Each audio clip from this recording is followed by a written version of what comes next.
क्या पापा ने इस घर को मेरे लिए चुना है? ये कितना छोटा घर है और ठीक से बना हुआ भी नहीं है। नौकर तो यहाँ बिल्कुल नहीं होंगे। मैं ऐसे घर में कैसे रहूंगी? क्या हुआ बहू? क्या तुम्हारे पिताजी ने तुम्हें हमारे बारे में नहीं बताया था कि हमारा घर छोटा है? अगर मना किया तो पापा की बेइज्जती हो जाएगी। नहीं नहीं, मन की ऐसी कोई बात नहीं है। पिताजी ने मुझे बताया था, शायद मैं ही भूल गई थी। वो बड़े घर में रहने की आदत है। मीनाक्षी बहू की आरती उतारती है। बहू चावल का कलश गिराकर घर में आती है और सास ससुर के पैर छूती है। वाह माँ, हमारी भाभी कितनी अच्छी है और संस्कारी भी, जो जाते ही पैर छू ली। हाँ तृप्ति, मेरी आरती बहुत अच्छी है। जीती रहो बहू। भाभी, इस घर में आपको कुछ भी चाहिए होगा तो आप मुझसे कहना। वैसे तो घर छोटा है, हम आपको किसी चीज की कमी नहीं होने देंगे। आपकी हर ख्वाहिश पूरी करने की कोशिश करेंगे। हाँ आरती, बस मुझे थोड़ा सा समय दे देना। हाँ, आप चिंता मत कीजिए, मैं अच्छे से इस घर में रह लूंगी। कुछ चाहिए होगा तो कह दूंगी। यहाँ तो बहुत ठंड लग रही है। बेटी तू चिंता मत कर, हम अभी आँच जला देते हैं, फिर तुझे ठंड नहीं लगेगी। अंकित आँच जला देता है, जिससे बहू कुछ देर हाथ पैर सेक लेती है और सो जाती है। बाकी सब भी सो जाते हैं। अगले दिन बहू झाड़ू लगा रही होती है, तब पड़ोस ने, ओहो, बेचारी अमीर घर की लड़की को अब गरीब घर की बहू बनकर कितना काम करना पड़ रहा है। बहू, तुमने सोचा था कि तुम ऐसे झाड़ू लगा रही होगी अपने टूटे फूटे गरीब ससुराल के आगे? भगवान भी कैसे कैसे दिन दिखाता है ना बहू। अरे कमला, अब ऐसे बोलकर बहू के जख्म पर नमक मत छिड़क, उसे बुरा लग रहा होगा। एक बात कहूँ बहू, तुम्हें शादी से पहले अपने ससुराल वालों के बारे में पता था और पति के बारे में? दरअसल संकेत बेटा की नौकरी निरमा के साबुन के बराबर है, ज्यादा दिन नहीं चलती। नमस्ते आंटी जी, मुझे नहीं पता क्या सच है क्या झूठ, लेकिन मेरे पति और मेरे ससुराल वाले जैसे भी हैं, मैं उनके साथ खुश हूँ। आप निश्चिंत रहिए।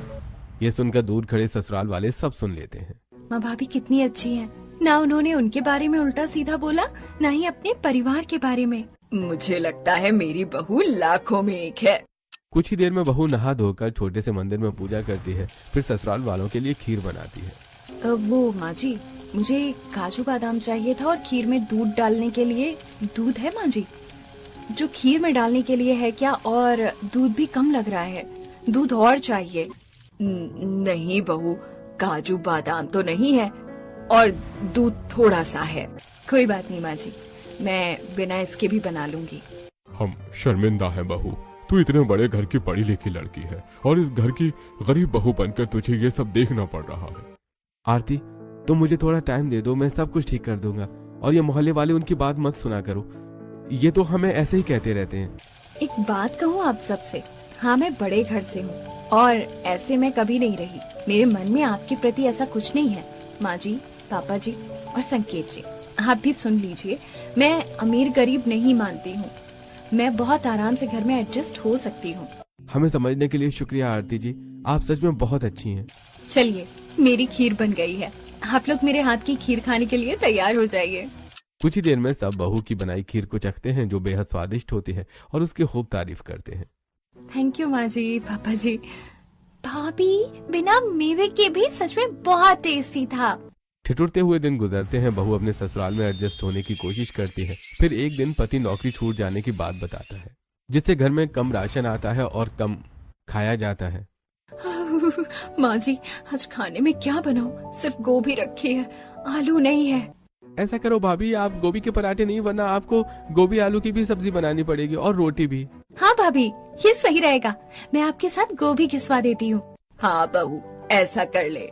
ये सब खाली गोभी का पराठा कैसे खाएंगे? थोड़ी सी मिर्ची छौंक देती हूँ, जिससे ये लोग खा लेंगे। फिर नंद गोभी घिस देती है और आरती गोभी का मसाला तैयार करके गोभी के पराठे बना देती है और मिर्ची भी फ्राई कर देती है। वाह बहू, ये छुकी मिर्च तो बहुत अच्छी लग रही है पराठे के साथ। हाँ बहू, तुझे कैसे पता कि मिर्ची को ऐसे भूनकर भी खाया जाता है? बहुत स्वाद लग रहा है। वो माँ जी, मेरी सहेली थी ना, जब सब्जी नहीं होती थी तो अचार चटनी लाती थी या फिर भुनी मिर्च लाती थी। वाह भाभी, ठंड में आपके हाथ के गर्मा गर्म गोभी के पराठे खाकर तो मजा आ गया। थैंक यू देवर जी, मुझे खुशी है आप सबको मेरे हाथ के गोभी के पराठे और भुनी मिर्च पसंद आई। दिन गुजरते हैं, घर में अब कभी कभार नमक मिर्च से रोटी खानी पड़ती है। उस मोहल्ले वाले बड़े बेटे के घर बैठने से मजाक उड़ाते हैं और अंकित भी बहुत गुस्से वाला था। उसे कोई कुछ कहता तो जल्दी भड़क जाता था। शाम को बहू देवर के साथ जब घर में सब्जी लाती है तो पड़ोसनें बोल पड़ती हैं। क्या बात है, घर में पति बहुत दिनों से बैठा है, नौकरी नहीं लगी क्या? तो घर का खर्चा कैसे चल रहा है? अरे आपको सब्जी देखकर पता नहीं चल रहा क्या? स्थिति घर की ठीक नहीं है। सिर्फ 2 सब्जी लाए हैं, वो भी सस्ती वाली, महंगी वाली नहीं है। ये तो तुमने बिल्कुल ठीक कहा पीयूष। भाभी जी, इससे अच्छा तो आप मुझसे शादी कर लेती। मैं अभी तक कुंवारा हूँ, कम से कम आपके पति जितना तो गरीब नहीं हूँ। आपको पलकों पर बिठा के रखता। पीयूष, तेरी इतनी हिम्मत, तूने मेरे भैया भाभी के बारे में ऐसा बोला? मैं तुझे छोड़ूंगा नहीं। इतना कहकर अंकित पीयूष पर हाथ उठा देता है, जिस वजह से आरती डर जाती है, पर समझदारी से अपने देवर को घर में ले आती है। अरे अंदर क्या जा रहे हैं? बाहर निकल। तुझे तो गुस्से के अलावा और मारपीट करने के अलावा कुछ नहीं आता है? बाहर आ। अंकित, मैं तुझे छोड़ूंगा नहीं। पिछली बार तूने मेरे भाई पर भी हाथ उठाया था ना। बड़े बेकार लोग, ऐसे गरीब लोगों का आत्मसम्मान कैसे होगा जो इतनी मार पिटाई करने वाले लोग हैं, ऊपर से गरीब। इनकी कोई इज्जत है इस मोहल्ले में? अच्छा है, होनी भी नहीं चाहिए। अमीर घर की लड़की भी इनके गरीब घर में जाकर इनके जैसी ही हो गई है। फटे पुराने शॉल स्वेटर पहनती है, गुजली सी साड़ी। वही तो तृप्ति घर में बैठी है, न उसकी शादी होगी न पढ़ाई। ये गरीब लोग कुछ नहीं कर सकते। घर वाले अंदर बैठे ताना सुन रहे थे। अरे बस बस बस, बंद करो ये लड़ाई। इन लोगों के ताने और नहीं सुने जाते हैं। ऐसा लगता है हम गरीब क्या है, हमारा तो कोई आत्मसम्मान ही नहीं है। वही तो, बाहर निकलो तो इन लोगों के ताने शुरू हो जाते हैं और ये लड़का सब सुनकर मारपीट करने लगता है। इसके गुस्से का तो कुछ नहीं हो सकता।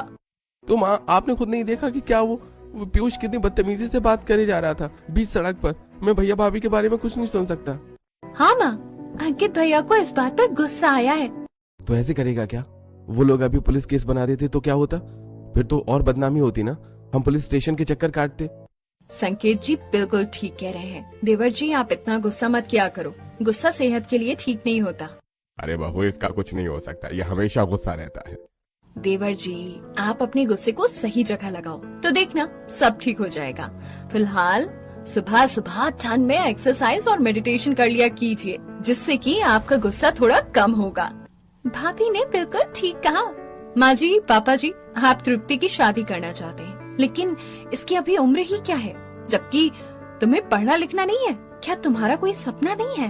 भाभी, सपने उन्हें देखने चाहिए जिनके सपने पूरे हों, लेकिन मेरे सपने पूरे नहीं हो सकते। तो मैं क्या करूं? आप देख रहे हो ना घर की हालत क्या है। सब कुछ अभी संकेत भैया के कंधों पर है और अंकित भैया भी अपने गुस्से की वजह से कहीं नहीं टिक पाते हैं। मेरी आईएएस की तैयारी करना बहुत मुश्किल है। तृप्ति, कुछ मुश्किल नहीं है। भगवान का भरोसा रखो, सब कुछ हो जाएगा। मेहनत करना मत छोड़ो। बहू, तू ये सब छोड़, खाना बनाने की तैयारी करते हैं। 9 बज रहे हैं, ठंड वैसे ही है। इज्जत का क्या है, वो तो नीलाम हो चुकी है। लेकिन माँ जी, मैं अपने ससुराल वालों का आत्मसम्मान वापस लौटाऊंगी और ये मेरा वादा है आप सबसे। यही मोहल्ले वाले एक दिन तारीफ करेंगे हमारी। फिर आरती सास के साथ चूल्हे पर खाना बनाती है और बचे हुए गरम कोयले तसले में डाल देती है, जिससे घर में गर्माहट पैदा होती है। ये खिचड़ी कितनी पतली है भाभी। तृप्ति, तुम्हें कुछ कहने की जरूरत नहीं है। देखना, तुम्हारे भैया की नौकरी जब अच्छी जगह लग जाएगी तब सारी परेशानी खत्म हो जाएगी। आरती, तुम झूठी उम्मीदें मत दो किसी को। मैं बहुत बेकार हूँ। एक तो छोटी मोटी नौकरी करता हूँ और वहाँ से भी निकल जाता हूँ। मेरी किस्मत ही खराब है। जब मैं आपके साथ हूँ तो झूठी उम्मीद कैसे हुई? मैंने सोच लिया है, आपके साथ एमएनसी कंपनी में काम करेंगे और इस बार आपकी नौकरी नहीं जाएगी। आरती, मुझे ऐसा कहकर शर्मिंदा मत करो। मैं जानता हूँ तुम अपने पिताजी की कंपनी में मेरी नौकरी लगवा सकती हो, लेकिन मैं अपने दम पर कुछ करना चाहता हूँ। संकेत जी, मैंने आपको नहीं कहा कि मैं आपको अपने पिताजी के नाम का इस्तेमाल करके नौकरी पर लगवाऊंगी या उनकी कंपनी में। मुझे विश्वास है कि आप खुद अपने दम पर नौकरी पर लग जाएंगे और उसकी इंटरव्यू की तैयारी मैं करवाऊंगी। आप भरोसा रखो। मेरी ज्यादा पढ़ी लिखी बहू पर मुझे बहुत भरोसा है। अब तो मेरा बेटा अच्छी नौकरी करेगा, फिर सब ठीक हो जाएगा और घर भी बन जाएगा। अगले दिन आरती अपने पिता के घर से लैपटॉप मंगवा लेती है और एमएनसी कंपनी में वैकेंसी चेक करती है। पोस्ट मिल जाने पर वो संकेत को इंटरव्यू की तैयारी करवाती है। वहीं दूसरी तरफ देवर भी मेडिटेशन करता है। संकेत जी, आप स्ट्रेट बैठेंगे उनकी आंखों में आंखें डालकर बात करेंगे, नजर नहीं हटाएंगे और घबराना नहीं है। वैसे मैंने आपको जो लिख कर दिया था, आपको याद हो गया? आरती जी, आई एम संकेत. I have completed my education and I am very interested in working in a multinational company. I am a quick learner, hard worker and I have good communication skills. Very good संकेत जी, very good. आप बहुत अच्छा कर रहे हैं। देखना, आप जरूर ये नौकरी लेकर आएंगे। भाभी, आपको पता है मेडिटेशन करने से मुझे बहुत अच्छा लग रहा है. देखना देवर जी, आपका गुस्सा करना भी खत्म हो जाएगा। 3-4 दिन संकेत रोज इंटरव्यू के प्रैक्टिस करता है और अंकित प्लीज वो सुबह कर मेडिटेशन करता है। बाहर वाले चाहे कुछ भी बोले, एक शाम मोहल्ले में किसी की शादी होती है तो घर में कोई भी तैयार नहीं होता। अरे, आप सब तैयार क्यों नहीं हुए? हमें तो पार्टी में जाना है ना। बहू, मोहल्ले में जाकर कोई फायदा नहीं है। ये लोग हमारा मजाक उड़ाएंगे, हमारी गरीबी का, और हमारे पास कपड़े भी अच्छे नहीं हैं। हाँ भाभी। माँ जी, हमारे पास जो भी कपड़े हैं हम वही पहन कर जाएंगे, क्योंकि लोग जानबूझकर बोलते हैं। 4 लोग तो होते ही हैं बातें बनाने के लिए। बहू ठीक बोल रही है, कोई हमारा मान सम्मान करे न करे, शर्मा जी करते हैं, उनके बोलने पर हम जाएंगे। फिर सब तैयार होकर मोहल्ले की पार्टी में पहुंच जाते हैं, जहां जाते ही मोहल्ले वाले कपड़े देखकर ताने मारते हैं। ओहो, देखो जी देखो, कौन आए। अजी, गरीब परिवार वाले आए। बेशर्मी तो देखो, ऐसे ही कपड़ों में आ गए। और सबसे ज्यादा हंसी की बात ये है कि अमीर घर की बहू भी इन लोगों के रंग में ढल गई। देखो बेचारी फटे पुराने कपड़े पहन कर आ गई। बहू, सब बातें बना रहे हैं, हम सब वापस चलते हैं यहाँ से। नहीं माँ जी, हम अपने कदम पीछे नहीं हटाएंगे। कमला आंटी, संगीता आंटी और आंटी आप, क्या आप सबको ऐसा लगता है कि हमारे कपड़े किसी से मांगे हुए हैं या हमने चोरी किए हैं? नहीं बहू। तो फिर आप लोग इस तरह से क्यों बर्ताव करते हैं? अपने कमाए पैसों में हम बहुत खुश हैं, इज्जत की खाते हैं, किसी से चोरी नहीं है, मांग कर नहीं। आज घर में थोड़ी सी परेशानी है, इसका मतलब ये नहीं आप हमारे आत्मसम्मान को चोट पहुंचाएंगे। चुगलखोर आंटियों का मुंह बंद हो जाता है और बहू की वजह से अब सब आत्मसम्मान से पार्टी एंजॉय करते हैं। 2 दिन के बाद संकेत MNC कंपनी में इंटरव्यू देकर आ जाता है और उसकी जॉब लग जाती है। यह खबर सुनते ही घर वाले खुश हो जाते हैं और आरती तिल गुड़ के लड्डू खिलाकर सबका मुंह मीठा करती है। मैं जानती थी आपको नौकरी जरूर मिल जाएगी, इसीलिए मैंने घर में रखे गुड़ और तिल से लड्डू बना दिए। ये सब तुम्हारी वजह से हुआ है आरती, देखना धीरे धीरे सब ठीक हो जाएगा। लेकिन सैलरी तो सिर्फ 20,000 रुपए है और तृप्ति की फीस 2 लाख रुपए। आप चिंता मत कीजिए, उसका भी समाधान मैंने ढूंढ लिया है।